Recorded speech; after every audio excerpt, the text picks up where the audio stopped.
검찰의 조작 수사와 관련해서 남욱 변호사가 다 폭로를 하고 있는데 몇 가지만 좀 보고 가도록 하겠습니다. 자, 한번 띄워주실까요? 2022년 9월 당시 정일권 부장검사가 애들 사진을 보여주면서 애들 봐야 할 거 아니냐, 여기 계속 있을 거냐라고 했다. 그러면서 배를 갈라서 장기를 다 꺼낼 수도 있고 환부를 도려낼 수도 있다. 내려가서 곰곰이 생각해봐라 라고 했다. 그리고 그날 잠을 한숨도 못 잤다 라는 증언도 있었고요. 자, 그리고 이재명 대통령과 관련이 있는 부분도 좀 있는데, 검찰은 대장동 업자 남욱이 돈을 마련해가지고 이재명 대표의 최측근 정진상에게 돈을 주고, 그 정진상은 대장동 일당에게 특혜를 줬다.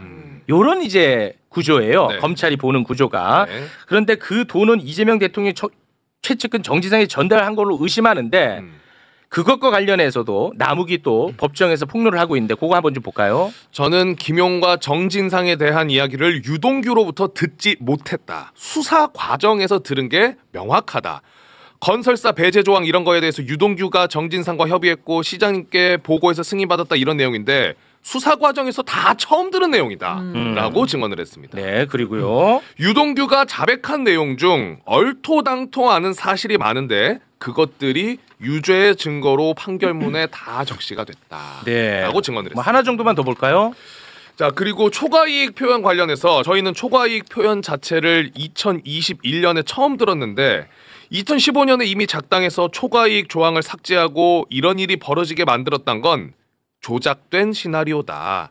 왜 수사가 이루어지지 않는지 모르겠는데 허위 조작 수사가 충분히 밝혀질 것이다 라는 이야기를 했습니다. 그렇습니다. 네. 엄청 충격적이죠. 그러니까요. 네. 그런데 지금 언론에서 이게 굉장히 뜨겁다고 말씀드렸습니다. 네. 근데 뭐가 뜨겁냐? 이 남욱의 폭로, 검찰의 조작 수사 의혹과 관련해서 뜨거운 게 아니에요. 예, 이건 안 뜨거워요. 이건 차가워요. 관심도 없어요. 그 뜨거운 부분에 대해서 제가 소개를 해드리겠습니다. 대장동 일당의 1심 판결에 대해서 검찰이 항소를 포기했어요. 서울중앙지검은 항소를 원했으나 대검이 검찰의 구형보다 높게 나왔으니까 항소에 이제 실익이 없다고 보고 항소를 불허한 거거든요. 네. 근데 이것 때문에 지금 난리가 났습니다. 언론, 검찰. 왜 난리가 났냐? 아니, 이재명 대통령한테, 이게 괜히 또 불똥 튈까봐 너네가 아예 그냥 사전에 차단한 거 아니냐? 못하겠지. 뭐 요런 이제 논리 구성인데, 이것과 관련해서 일단 노만석 검찰총장 권한대행의 입장부터 한번 볼까요? 자, 노만석 대행은요, 법무부 의견을 참고한 후 종합적으로 고려해 항소를 제기하지 않는 것이 타당하다고 판단했다. 저의 책임하에 중앙지검장과 협의를 거쳐 숙고 끝에 결정을 내렸다. 네, 참고로 정진우 서울중앙지검장은 이 항소를 포기한 검찰총장이 항의하는 차원에서 이제 사의를 표명을 했거든요. 네. 관련해서 오늘 또 법무부 장관이 입장을 낸 게 있습니다. 그 영상까지만 딱 보고 오겠습니다. 성공한 수사, 또 성공한 재판이었다고 생각합니다. 이번 대장동 관련 사건은 통상적인 기준에 비춰 봤을 때 검찰이 구형했던 양보다도 더 두 사람은 더 많은 형을 선고받았고, 통상적인 검찰의 항소 기준인 그 양형 기준보다도 초과하는 그런 형을 선고받았습니다. 이 사건 관련해서는 검찰 통해서 법무부에 보고옵니다. 보고가 왔고 그렇게 선고가 됐구나, 그런 정도 보고받았고, 그런데 항소 여부는 신중하게 알아서 판단해라, 맨 처음에 그렇게 얘기한 것 같습니다. 남욱 씨가 다른 재판 과정에서 상당히 충격적인 어떤 증언을 했습니다.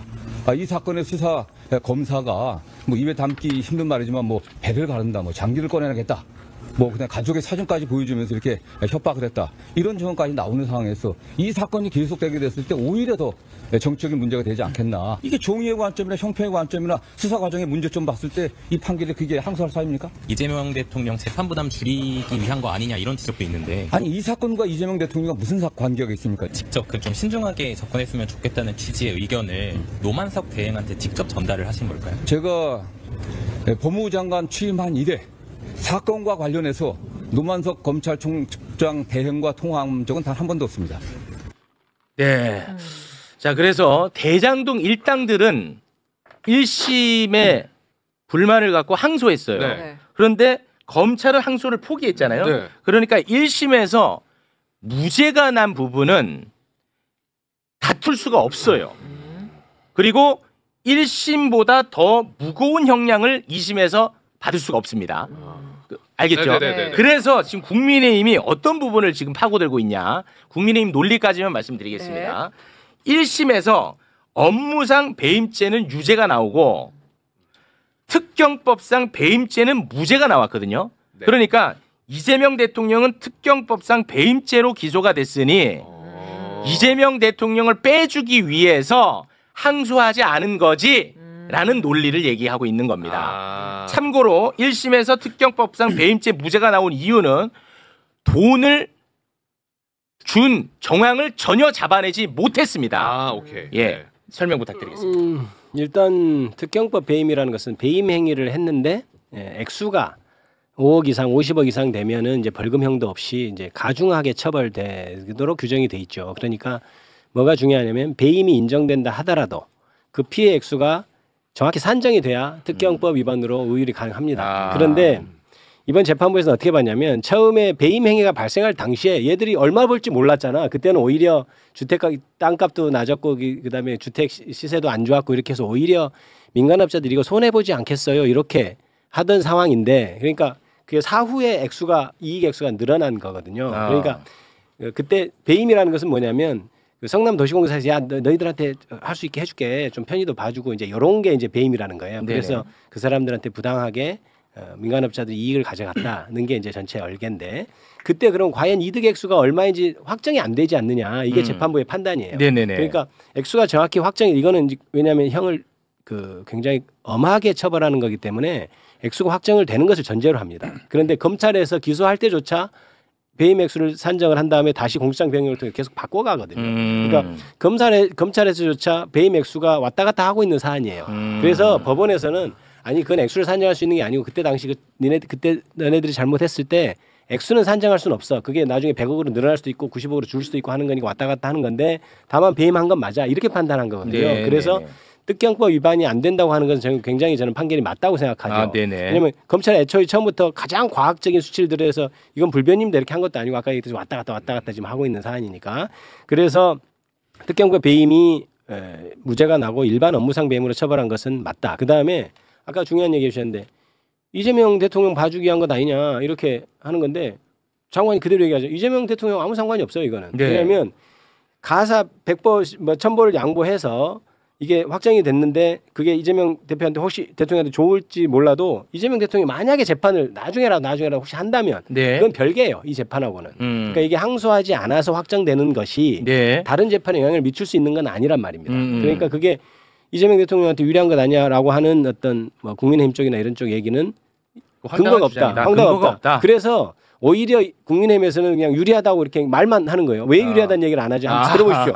왜 유리하다는 얘기를 안 해요? 뭐 그냥 뭐 특경법 떨어주기 위해서 그런 거 아니에요? 그건 관계 없어. 어차피 재판 다시 해. 이렇게 하니까 네. 구체적인 얘기는 안 하고 다만 무슨 좀 이따 말씀드리겠지만 뭐 추징금이 어떻고 막 이런 얘기로 네, 그런 얘기도 좀 많이 이슈를 나오고 삼고 있죠. 있어요. 그러니까 네. 그게 좀 말이 될 것 같으니까 그쪽으로 공격을 하지. 이재명 대통령한테 유리하다는 것은 본격적으로 이렇게 파고드는 그런 문제는 아닌 것으로 저는 보여요. 그러니까 정치적인 공세는 하는데 그러니까 근거는 정확하게 얘기하고 있지 않다 이렇게 저는 생각하고 있습니다. 네. 그러면 제가 요거 하나만 좀 네. 여쭤볼게요. 네. 검찰이 이번에 항소를 포기한 이유는 뭐라고 보고 계십니까? 아까 우리 장관께서도 얘기했지만 지금 유동규하고 정민용은 구형한 거에 비해서 형이 올랐잖아요. 그렇습니다. 그 사람들이 왜 올랐을까를 저는 생각해 보면 검찰이 과소하게 구형한 거예요. 적게. 유동규하고 정민용은 지금 김용이나 정진상 사건에 있어서 굉장히 중요한 짓을 해주는 사람입니다. 검찰 네. 쪽에. 네네. 그러니까 저는 그게 조작된 진술이라고 생각하는데 네네네. 유동규는 내가 김용한테 돈 뭐 몇 억씩 갖다 줬어요. 그다음에 2013년에도 막 몇 억씩 줬어요. 이제 이러고 있단 말이에요. 네. 그다음에 정민용은 그것에 대해서 보강하는 듯한 직접적으로 보강하는 것도 아니고 보강한 듯한 진술을 도와주는 진술을 하고 있단 말이에요. 그러니까 이 사람들은 제가 보기에 그거에 대한 대가로 구형이 적게 간 거죠. 근데 법원에서는 야 그거 됐고 더 올려서 이렇게 선고할게 이렇게 한 것이고. 그렇습니다. 그다음에 두 번째는 다른 구형에 비해서 선고가 적게 난 것도 2분의 1 혹은 2분의 1 이상씩 다 선고가 났잖아요. 검찰에서 수사를 해서 기소를 하는 것은 처벌하기 위한 겁니다. 네. 그러니까 자기들이 이미 처벌하려는 목적을 충분히 이룬 형량을 받은 거예요. 그래서 일단 그 선고형이 구형에 비해서 적지 않기 때문에 일단 항소하지 않는 것은 맞습니다. 그러면 여기서 어떤 문제 제기가 되냐면 네네네. 그냥 무죄 판결에 한 것에 대해서는 항소를 해야지 이렇게 주장을 합니다. 아, 네. 그러면 이제 통상 그렇게 해오지 않았냐. 네. 그런데 저는 두 가지 측면을 말씀드린 게 하나는 법원에서 재판을 할 때 판결문 눈여겨볼 구석이 있어요. 뭐냐면 이게 조금 복잡하게 설명해 보겠습니다. 네네. 우리 좀 곽수산 씨 좀 알아듣게 부탁드리겠습니다. 네. 네. 이제 쉽게 윤석열 정부 들어서기 전에 이 사건이 기소가 돼 재판에 붙여졌어요. 그런데 그게 이제 업무상 배임으로. 그런데 윤석열 정부가 딱 들어서고 어떤 짓을 하냐? 수사팀을 새로 꾸려요. 수사팀을 새로 꾸려가지고 막 그 유동규나 뭐 남욱 이런 사람 구치소에 있는데 막 압수수색하고 이제 난리를 칩니다. 뭐 예를 들어서 시체말로 그냥 다 니네 가만 안 둘 거야. 이런 식으로 막 몰아붙여요. 네.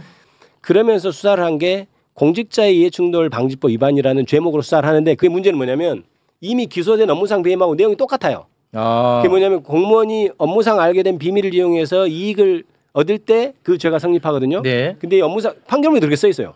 이 업무상 배임하고 내용이 똑같은데 다시 똑같은 수사를 해요. 그러니까 한쪽에서는 같은 내용에 대해서 재판이 이루어지고 증언도 하고 그런데 한쪽에서는 그 사람을 다시 불러가지고 똑같은 내용 수사를 해요. 또 수사를 해. 그러니까 법원이 보기 이상하잖아요. 야, 이게 죄목은 달라도 야, 내용은 같아. 같은 내용인데 그래가지고 어떤 결과를 이뤄내냐 검찰이 결국 그 공직자 이해충돌 방지에 관한 법률 위반 법률을 이렇게 법률 위반을 기소하면서 이재명 정진상을 공범으로 묶는 공소장 변경을 해요. 요 나중에 수사한 걸 가지고 똑같은 내용. 그러기 위해서 한 거예요 다시.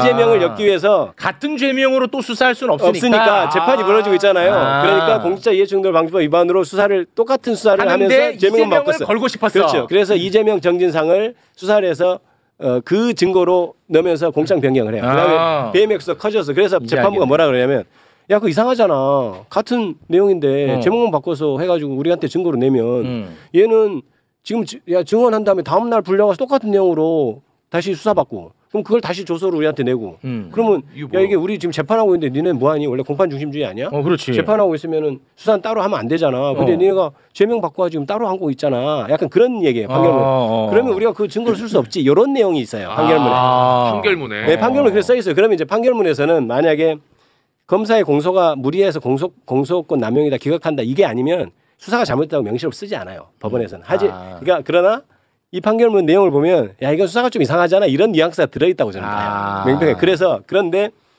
업무상 배임이 유죄가 났잖아요. 네. 그런데 그 똑같이 죄목으로 같이 한 공직자의 이해충돌 방지법 위반이 무죄가 난 거예요. 똑같은 내용이. 왜 무죄가 났냐? 이건 비밀이 아니다. 그러니까 이 업무상 지득한 요것이 비밀성이 없다 이런 식으로. 그러니까 업무상 배임은 인정이 되는데 이거 비밀을 이용한 게 아니다. 그다음에 나머지 또 하나는 공소시효 드시면서 이렇게 복잡한데 어쨌든 요거는 처벌할 수 없어요. 이렇게 판결이 난 거예요. 그러니까 업무상 배임은 인정해서 이미 유죄 판결했잖아요. 네. 그런데 이거는 뭐 아까 뭐 시효도 지나고 뭐 비밀성이 없고 다른 식으로 따져서 이거는 그 공직자 이해충돌 방지법 위반은 안 돼. 업무상 배임은 돼도 이런 판결이에요. 그럼 이게 유죄가 난다 한들 결국 똑같은 내용이잖아요. 그러네. 그러니까 다시 항소해봐야 그냥 그거 가지고 실익이 없다는 그렇죠. 게 거기서 나오는 거고. 그 내용 가지고 형을 정하는 거예요. 그러니까 사실 요거를 해봐야 아무 의미가 없는 거죠. 그래서 그런 이유로 이제 이렇게 판결문이 되어 있습니다. 그래서 무죄 판결을 받은 부분에 그다음에 뭐 조금 더 복잡하게 다른 건 뭐냐면 예를 들어 돈이 뭐 김만배가 유동규한테 5억을 줬는데 그걸 뇌물로 의뢰했는데 무죄가 났어요. 판사가 보기에 야 니네 그 서로 배임 행위 하면서 서로 나눠 가지고 한 거 나중에 준 거잖아. 그냥 뇌물이 아니고 이미 내가 배임으로 판단해서 다 형 적장에 8년 때렸잖아. 이거 뭐 뇌물이 말도 안 되는 소리를 하고 있어. 약간 이런 판결이에요. 그러니까 이제 그래서 판결문에서는 그 부분이 다 평가가 됐기 때문에 검찰 입장에서는 사실 이제는 판결문은 그렇고 검찰은 그동안 무죄가 나면 기계적으로 항소합니다. 네네네. 왜냐하면 우리는 무오류다 이런 그런 게 있어요. 그러니까 자기들이 이렇게 정치적 사냥하듯이 이렇게 수사를 해가지고 기소를 했는데 무죄가 나잖아요. 그럼 이런 것도 있습니다. 자기가 보기에도 가끔 그럴 때가 있어요. 판결 맞는 것 같은데. 이래서 근데 자존심 때문에. 야, 그거 어떻게 항소 안 해? 무조건 항소해. 죽어봐. 뭐 이래서 그러면 무죄 받아도 이게 피고인 쪽 입장에서는 변호사 비용 돼야 되죠. 그렇지. 그다음에 또 몇 년을 그냥 또 그것 때문에 머리 하죠. 이러니까 사람이 진짜 골로 가는 겁니다. 시쳇말로. 네네네. 이제 그렇게 했는데 이재명 대통령도 저번에 이제 그것과 뭐 직접은 연관은 없지만 1심에서 무죄한 것을 과연 항소하는 게 맞냐 검찰이 이런 얘기를 했잖아요. 네. 그러면 이제 검찰 개혁의 일환은 조직적인 개혁도 돼야 되지만 검사들이 기계적으로 자기들만이 옳다고 했던 무의미한, 무용한, 소용없는 항소를 안 하는 것도 문화적인 개혁이다 저는 이렇게 생각하는 거예요. 네. 그러니까 그 부분에 있어서 저는 새로운 이재명 정부와의 검찰, 개혁된 검찰은 그런 부분도 실질적으로 살펴서 항소하지 않는 것이 저는 옳다고 생각하고 네.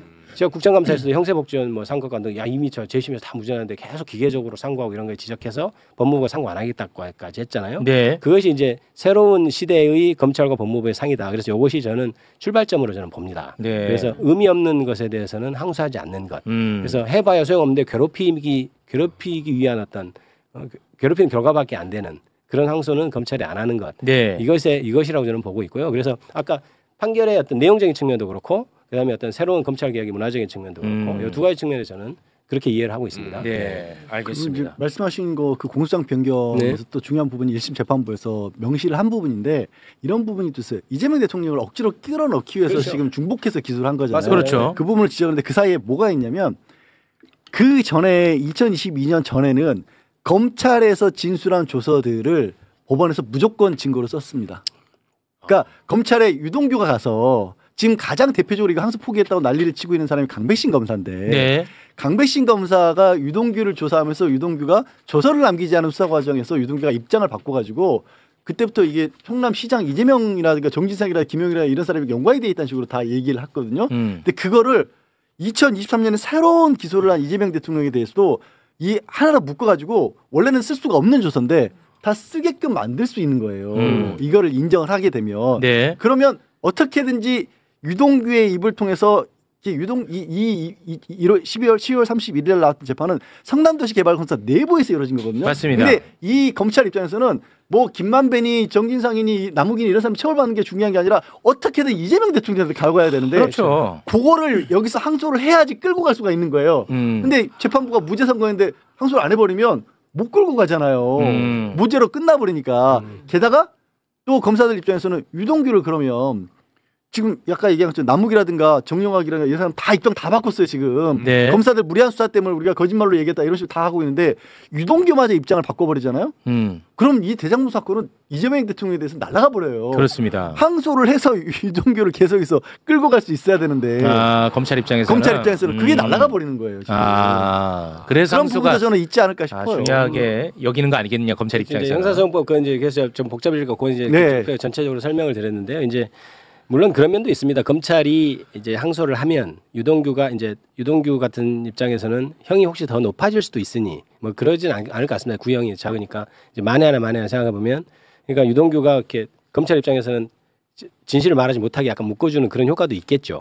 그러나 이제 그런 거보다는 전반적으로 아까 얘기했던 판결문상 사실은 실익이 없는 부분. 네. 그다음에 그래서 그러니까 저는 국민의힘 쪽에서 계속 이재명 대통령한테 좋다고 하는데 이재명 대통령 뭐가 좋냐 저는 그렇게 물어보고 싶어요. 뭐가 좋은데? 그러니까 저는 아까 얘기했던 판결문 자체의 내용 그다음에 무용한 것은 이제 더 이상 항소하지 않겠다는 그런 문화가 심어지는 단점. 아니 그럼 그 검사들이 요거까지만 여쭤보고 네네. 우리 의원님 또 가셔야 돼요. 네. 네.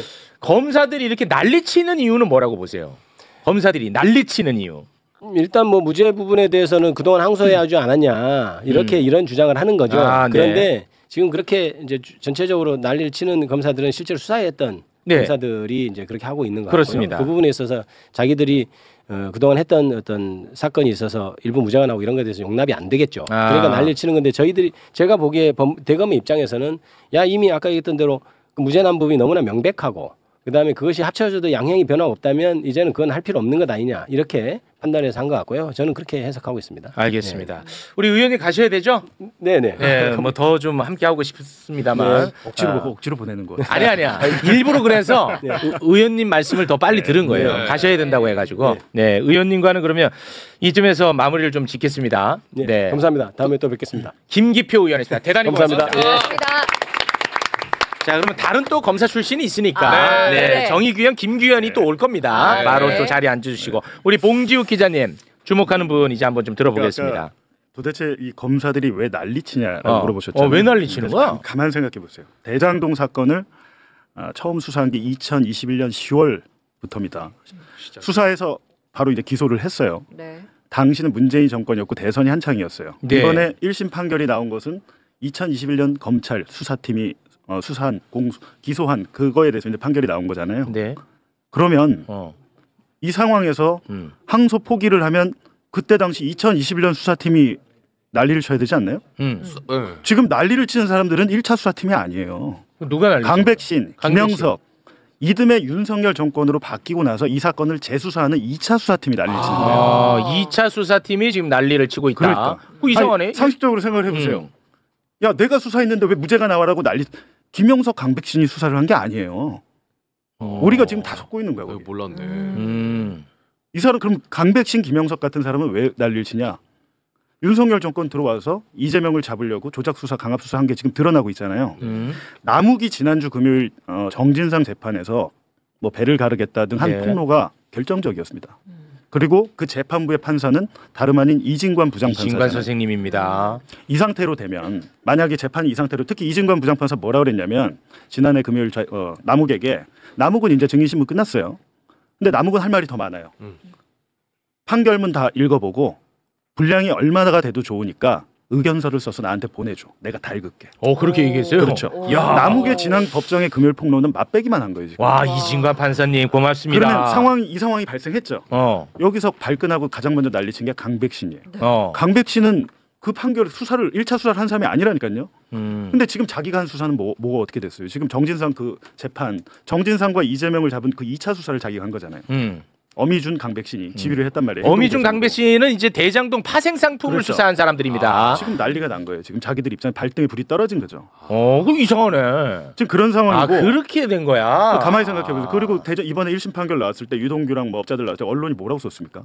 야, 드디어 이재명과의 연관성이 확인됐다. 맞아요. 국민의힘도 막 성명 발표, 성남시 기자회견하고 수뇌부 난리 났죠. 성남시 수뇌부에 포커스 근데 맞춰서. 제가 말씀드렸잖아요. 이거 선고 형량이랑 적용 혐의를 보면 그게 아닌데.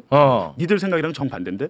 오늘 법무부 장관이 정성호 장관이 성공한 수사에 성공한 판결이라고 얘기한 이유가 그거예요. 1차 수사팀이 기소한 대로 거의 그대로 판결이 나왔어요. 1차 수사팀이 그럼 그때 기소를 어떻게 했냐? 대장동 구분 유동규. 딱 집어가지고 기소를 했어요. 야, 재밌네. 아니 진짜요? 이렇게 해석하는 사람이 없어요. 재밌는 게 자 봐봐. 1차 선고 나왔을 때 국민의힘 다 들고 일어나서 야 이제 이재명 범인이다 확정이다 했단 말이야. 네. 근데 검찰이 지금 항소 포기하니까 1차가 이제 확정된 거잖아. 근데 물론 이제 대장동 일당들은 이제 항소했지만 예를 들어 확정됐어. 그러면은 국민의힘 쪽에서는 이야 됐다. 그러네. 이재명 이제 끝났다 좋아야 되는데 난리 치고 있어. 그러네. 야 예리했다 이거는. 그러니까. 그러네. 판사가 720조 판결문에는 야 예리하네. 제가 말씀드렸잖아요. 720조 판결문은 거의 그냥 수사기로 갖다 붙여놓은 거예요. 판사도 70조 쓸 수는 없잖아요. 큰 사건인데 해놓고 선고 형량 적용 혐의를 보면 이재명이 관련 없다는 게 여기서 나오는 건데 국민의힘은 지금 벙찐 거죠. 야 이게 그게 아니네 라고 됐는데 지금 저렇게 행위를 하고 있는 것이고 하나 더 말씀드리면 예리했다. 지난주 금요일에 남욱 변호사가 한 법정 증언 자료 4번 한번 보시죠. 자료 4번. 대장동 수사팀 중에서 남재현 검사가 문제가 많고 김영석 검사가 유동규와 주로 조서를 만들었다. 이주영 검사는 나를 조사하다가 김영석 검사가 오면 자리를 비켜주고 유동규한테 들은 내용을 나한테 얘기해줬다. 이걸 조서에 남기진 않았다. 김영석 누굽니까? 대검 감찰일까 지금 검사. 대장동 범죄 환수이익 다 뭐 환수 못하게 막았다고 난리친 그 검사예요 지금. 지금 제일 난리치고 있어. 강백신, 김영선이 제일 난리쳐요. 이 프로스에 글 올리지 않았어요? 이거 글 올린 거 보여줄게. 얘가 제일 지금 난리치고 있어. 자, 지난 예. 9일에 이 김영석 검사가 이프로스에 글을 올렸는데요. 검찰 역사상 일부 무죄가 선고되고 엄청난 금액의 추징이 선고되지 않은 사건에서 항소 포기를 한 전례가 있었나. 24년 11월 8일 0시 검찰은 그리고 진실은 죽었다. 자 나무 폭로 다시 한번 봅니다.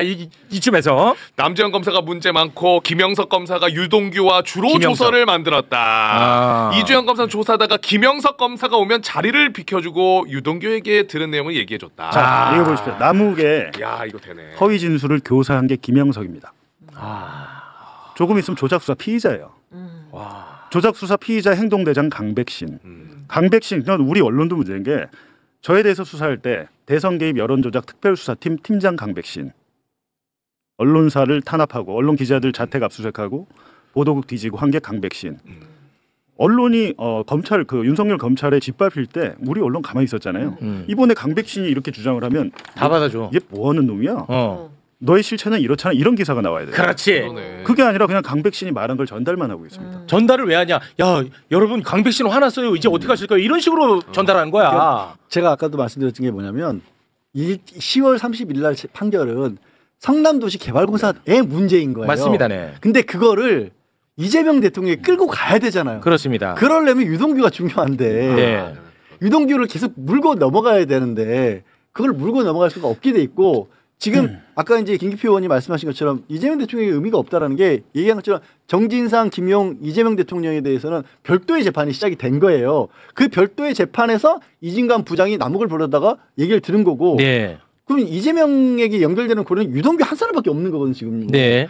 유동규의 말을 남욱은 좀 본 것처럼 유동규가 그렇게 얘기한 건데 정일권 부부장 검사가 들어와가지고 배 가른다 또 가족 사진 보여주고 하면서 이 상황에서 나도 어쩔 수 없어서 사실 수긍만 했다라고 얘기했는데 그럼 지금 남욱도 날아가는 거잖아요. 그리고 김영식 검사 지금 얘기한 것처럼 큰 이익이 났다라고 한 근거 있죠. 그 근거는 정영학 회계사가 이미 몇 달 전에 폭로를 했어요.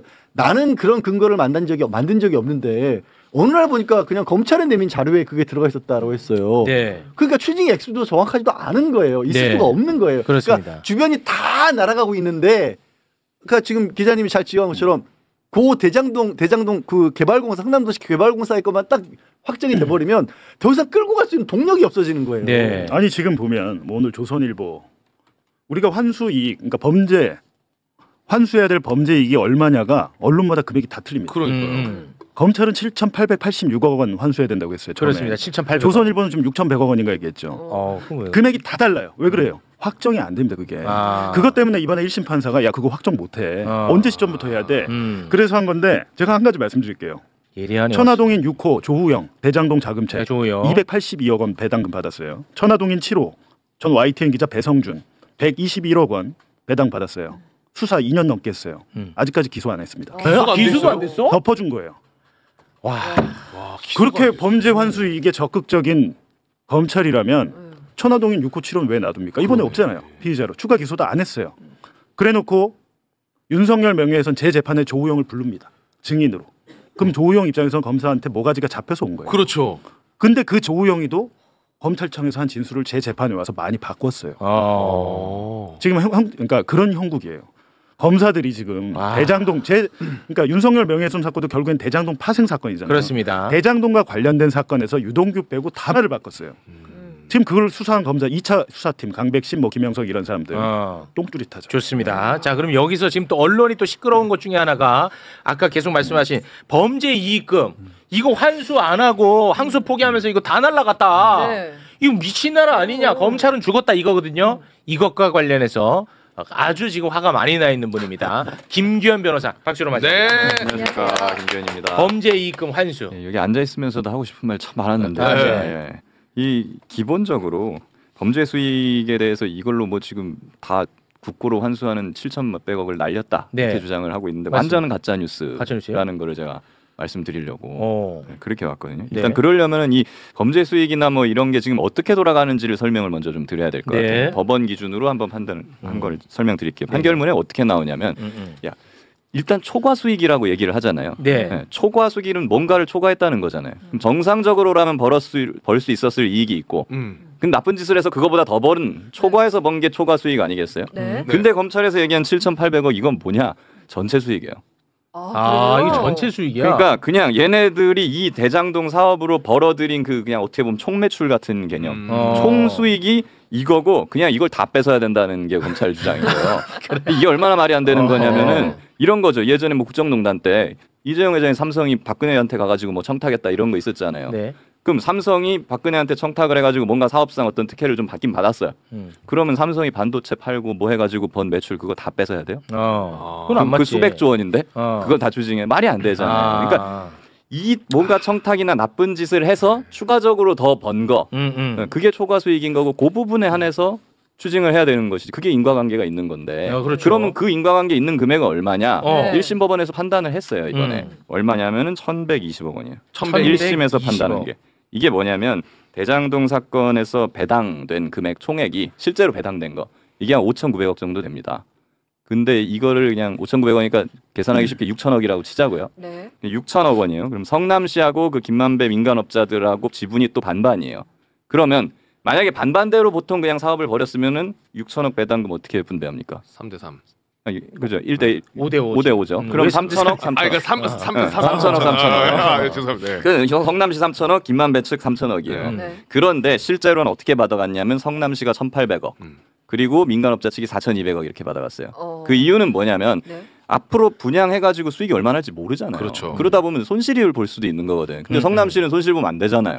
그러니까 우리는 조금 적어도 좋으니까 확정 이익을 먼저 줘라. 안전하게. 안전하게 우선 배당을 받아가겠다. 그게 얼마야? 1,800억. 1,800억까지는 우리가 무조건 가져간다. 오케이. 그 다음에 남는 게 있으면 너희가 다 가져. 안전하게. 네. 이렇게 해서 1,800대 4,200으로 배당을 받은 거예요. 네. 자, 그러면은 민간 또 이 행여나 또 이거 또 오해할까봐 갑자기 땅값이 올랐어. 그렇죠. 그래서 예. 민간이 좀 많이 갖고 간 측면이 있습니다. 그래서 네. 만약에 그 어초에 시뮬레이션 한 게 있는데 공사에서 땅값이 떨어지면은 얼마까지 내려가느냐? 성남시는 1,800억, 민간업자 0원. 여기까지는 내려갈 수 있다라고 그렇지. 시뮬레이션을 예. 합니다. 근데 어쨌거나 땅값이 결국 올라서 민간업자가 4,200억 가져갔는데 그렇습니다. 그러면 민간업자의 초과 수익이 여기서 얼마냐는 거예요. 네. 그럼 법원 판단대로라면 똑같이 5대5 지분이면 3,000억 가져갔어야 되는데 민간업자가 4,200억 가져갔잖아요. 그렇지. 그러면 얼마 더 가져간 거예요? 1,200억. 1,200억도 가져간 거예요. 아, 그래서 1,200억이구나. 정확히는 1,120억. 아, 그래서 법원이 1심 판단은 1,120억을 그렇게 해서 초과 이익으로 이제 그렇죠. 판단한 겁니다. 초과 이익이 그럼 1,120억으로 판단했는데 그럼 이걸 그냥 추징하면 맞느냐? 아니에요. 아, 그건 또 아니요. 자, 여러분 잘 봐요 여기서. 우리가 보통 몰수 추징한다고 했을 때 그 사건을 보면 뇌물죄, 뭐 마약죄 이런 사건들이에요. 네. 이런 거 몰수 추징 당연히 해야죠. 네네. 국고로 환수해야지. 근데 네. 자 캄보디아나 뭐 이런 것들 있잖아요. 보이스피싱, 뭐 리딩방 이런 사건들, 사기, 횡령, 배임 이런 경제범죄 이런 거에서 몰수 추징했단 말 들어본 적 있으세요? 없어요. 없는 것 같은데. 없어요. 아주 특별한 경우 말고는 없어요. 왜 그런지 아세요? 이건 피해자가 피해자가 있어서 그래요. 돈을 뇌물죄나 마약죄는 피해자가 없어요. 그러니까 그 이익을 그냥 갖고 있으면 안 돼. 얘네들이 뺏어서 국고로 가져가야 돼. 근데 사기, 횡령, 배임죄나 이런 건 피해자가 있단 말이에요. 피해자가 있는 범죄인데 국가가 야, 그 돈 갖고 와. 국고로 환수해서 가져가. 피해자한테 줘야지. 그러면 피해자가 야, 저거 내 돈인데 왜 국가가 가져가? 이렇게 되는 거 아닙니까? 그렇지. 그래서 사실 이런 경우에는 원칙적으로 국가가 몰수 추징을 못 합니다. 피해자한테 돌려줘야죠. 피해자. 그럼 피해자가 민사소송을 하든 뭐 이렇게 해가지고 받아가야 되는 거죠. 네. 이 대장동 사건에서 피해자가 누굽니까? 성남도시개발공사. 성남도시개발공사예요. 성남시죠. 성남시가 민간업자 김만배 이런 애들한테 야 초과 수익 내놔라고 소송해서 받아가야 되는 것이지. 네. 이걸 추징해갖고 국고로 갖고 가면은 성남시 입장에서 야 그거 내 돈인데 왜 네가 가져가? 그렇지. 이렇게 되는 거란 말이에요. 성남도시개발공사는 그 관련해서 소송 진행 중이죠. 그 소송을 했다고 언론에 나오더라고요. 그럼 그 소송에서 받아가야 되는 것이고 그럼 일부는 또 이렇게 얘기해요. 야 그러면 뭐 애들이 다 그동안에 빼돌릴 수 있잖아. 이런 얘기를 하는데 그렇지 않아요. 이미 김만배에 대해서 2천억 원을 추징 보전을 해놨어요. 쉽게 말하면 가압류를 해놨다. 가압류 해놨어. 네. 그렇기 때문에 성남도시개발공사는 그거에 대해서 가압류하고 민사소송 진행해갖고 1,120억 내놔라고 하면 이미 2천억이 가압류가 돼 있기 때문에 다 받아갈 수 있어요 나중에. 그래. 아무 문제가 없어요 범죄 수익 환수하는 데는. 왜 이런 얘기가 아무데도 안 나와? 깔끔하네. 근데 이걸 가지고 무슨 뭐 7,800억 원이 날라갔다느니 막 이러고 앉아 있으니까 웃기는 거죠 이게 지금. 아니 그 지금 제일 난리치는 게 한동훈이더라고요. 주로 법조인들이 이런 소리를 하는데 법조인이 맞나 싶어요 저는. 아니 한동훈 난리치는 건 왜 난리치는 거예요 한동훈? 이 조작 수사를 할 때 본인이 법무부 장관이었잖아요.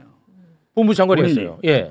근데 이 조작 수사가 그러면 강백신 검사가 나 이재명 미우니까 내가 해야지 이렇게 했을까요? 아니잖아요. 이거는 지금 기획수사잖아요. 하명수사고. 그렇다면 분명히 윤석열, 김건희도 대통령실로부터 하명을 받았을 텐데 대통령실에서 누굴 거쳤겠습니까? 그때 당시 73년생의 어린 친구를 고검장도 안 한 애를 건너뛰어가지고 법무부 장관 시켰을 땐 이유가 있지 않을까요? 한동훈은 지금 애가 탈 겁니다. 지금 강백신보다 훨씬 더 애가 탈 거예요. 아니 그러니까 지금 난리치는 애들은 다 자기가 피의자가 될 수 있을 가능성이 높은 사람이다. 네. 이렇게 보는 게 합리적으로 자기들이 보입니다. 언제부터 범죄 수익 환수에 그렇게 관심이 있었어요.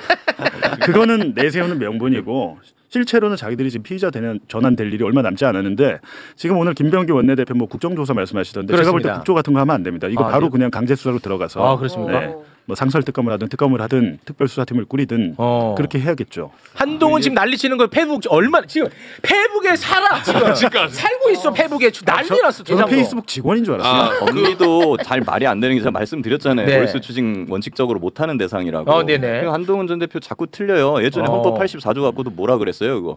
그건 기소만 포함되는 거지 공소유지는 포함 안 되는 거라 재판 정지 안 된다 그랬잖아요. 그럼 재판 어떻게 됐습니까? 정지 됐잖아요. 그러니까 법리도 다 틀리고 서울 있다니까. 고법에서 그렇게 입장을 낸 겁니다. 범죄수행완수법이나 이런 법리나 이런 거 검토를 해보시라고요. 못한다니까. 깔끔하네. 그러니까 너무 쉽다. 깔끔하네. 그런데 또 이렇게 주장해요. 1심 법원에서 근데 추징을 일부 하기는 했어요. 맞아요. 네, 그건 뭐냐면 1,120억 중에 한 470억 정도를. 자, 다시 추징했어요. 1심 선고 결과 좀 띄워주시면요. 김만배한테 많이 뺐었더라고. 예, 좀 보시면은 428억 추징했죠. 유동규한테 8억 추징했고요. 정민용한테도 추징 좀 했거든요. 한 470억 정도 추징을 한 거예요. 이건 왜 했느냐? 이건 뭐야? 사실 원칙적으로는 피해자한테 가야 될 돈이기 때문에 추징을 못하는 게 맞습니다. 네. 그러나 다만 예외적으로는 뺏어가지고 피해자한테 줄 수 있게 되어 있어요. 그런 분을 이용해서 했는데 이건 왜 그런 것이냐? 이 1,120억 원 중에서 성격을 보면은 둘로 나뉘어요. 뇌물성 이익이 있고요. 배임성 이익이 있어요. 이건 그냥 제가 임의적으로 나눈 겁니다. 아, 네네. 뇌물성 이익은 뭐냐면 김만배가 유동규한테 우리 사업 잘 되면 428억 줄게. 예. 뇌물로 주기로 한 거예요. 뇌물성이지. 그리고 저 중에 일부 실제 뇌물로 준 게 있어요. 그러니까 뇌물로 주거나 주기로 했던 금액은 뇌물이니까 이건 국가가 뺏어야 돼. 뇌물죄는 추징이 되니까. 일리 있네. 그러니까 이거 470억에 대해서는 뺏은 거예요. 일리 있어. 네, 그럼 나머지 한 650억 정도 남잖아요. 이거는 뭐 뇌물이건 뭐건 이런 게 아니라 그냥 순전히 배임 피해액이에요. 그러니까 이거는 성남시한테 돌려주는 게 맞다. 일리 있네. 네, 그렇기 때문에 이거 안 한 거거든요. 그래서 사실은 보시면 남욱이랑 정영학도 범죄 수익이 상당하거든요. 네. 남욱 또한 거의 추징 구형만으로 치면 1,000억 되고 뭐 정영학도 몇백억 구형했어요. 네. 하나도 안 뺐잖아요. 그러니까요. 네. 그 이유가 뭐냐면 이건 뇌물성이 아니라 그건 범죄 수익이다. 성남시한테 가야 돼. 그거는 성남도시개발공사로 가야 될 돈이다. 지금 추징한 금액들 보면 전부 다 뇌물로 줬거나 주기로 한 금액이에요.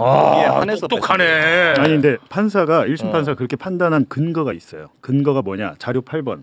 잠깐 들어보시죠. 야, 티키타카 좋다. 8번. 자, 8번. 바로 8번. 8번 빨리 띄워봐. 자, 봉일. 봉일 없어. 봉일. 유동규 스스로 어떻게 얘기하는지 잘 들어보시죠. 봉일. 자, 이거 말고요. 이거 아닙니다. 자, 이겁니까? 네. 이겁니다. 네. 뭐죠? 자, 김만배가 아니 녹음 파일이 나와요. 음성이. 음성이 준비돼 있어요 지금? 준비돼 있네. 준비돼 있습니다. 네, 음성 한번 좀 듣고 오겠습니다.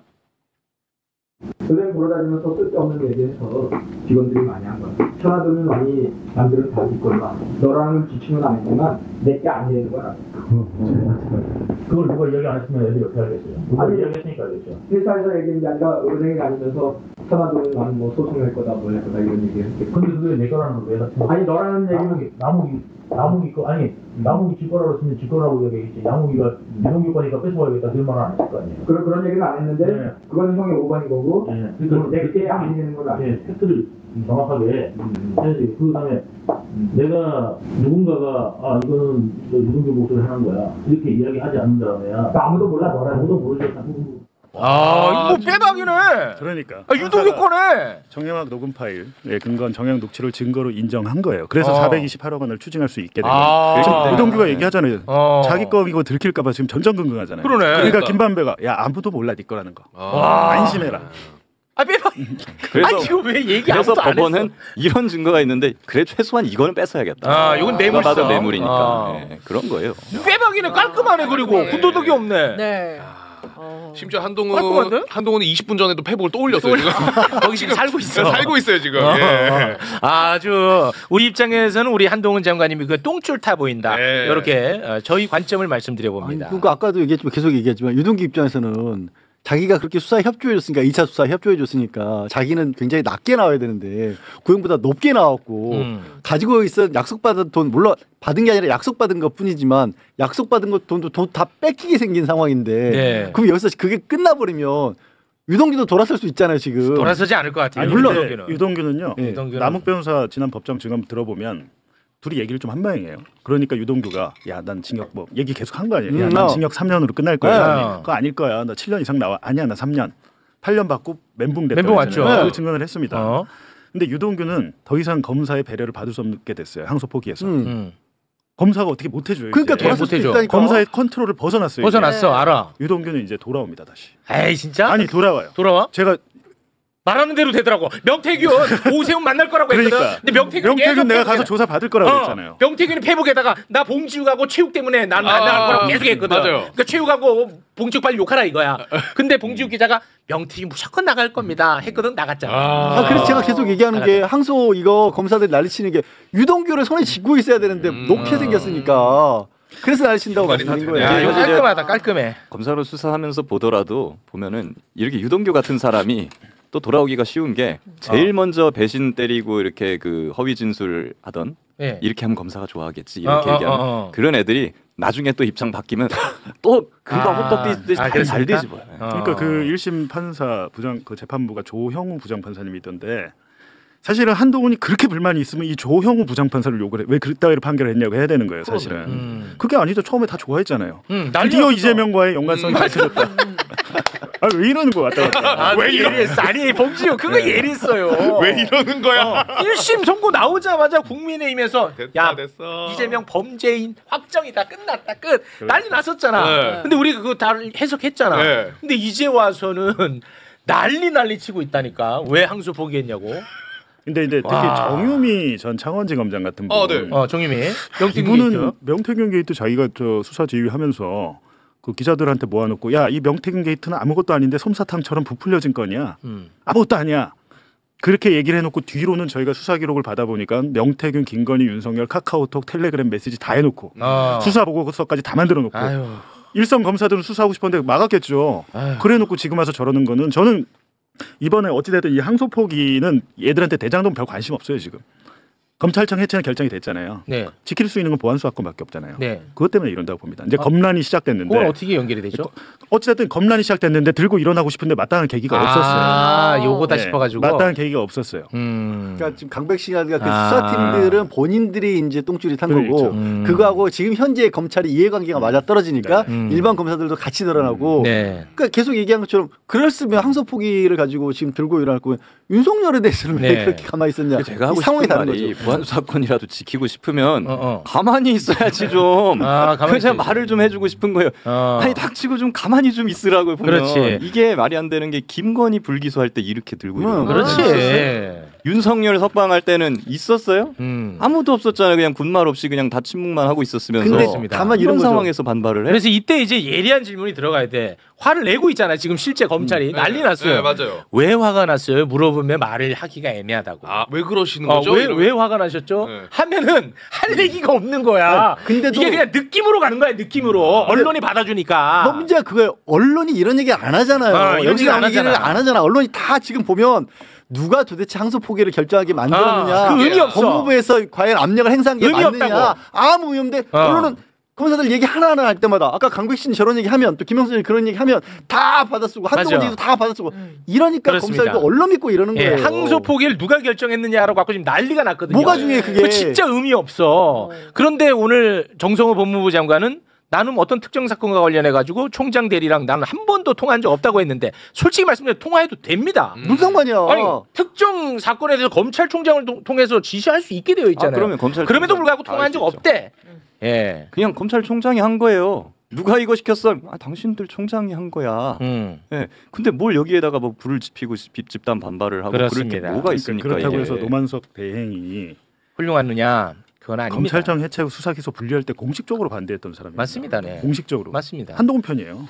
노만석은 자기들 편이라고. 그러니까 검사장들 뭐 저렇게 하지만 결국에는 검란을 일으켜서 조직을 흔들려고 하는 거죠. 이게 뭐 공식적으로 자기들이 말은 못하겠지만 뭐 술자리나 이런 데서 왜 그랬어? 김건희 윤석열 때 가만히 있으면서 이번에 왜 그랬어? 라고 물어보면 이거밖에 답이 없어요. 그냥 이재명이 싫어서. 이거밖에 답이 없어요. 아무리 생각해도. 그러니까 예전에 노무현 대통령한테 했듯이 우리는 당신을 대통령으로 인정 못해. 이런 오만함이 있는 거죠. 그러니까 이 잘 됐어요. 이렇게 하면 사실은 2,200명 중에 저는 이렇게 내부에서 투표 한번 해보라고 하고 싶어요. 지금 설치는 거는 몇 명이나 10%밖에 안 돼요. 90% 가만히 있습니다 지금. 알겠습니다. 오늘 진짜 정리가 너무 깔끔하게 잘 된 것 같습니다. 네.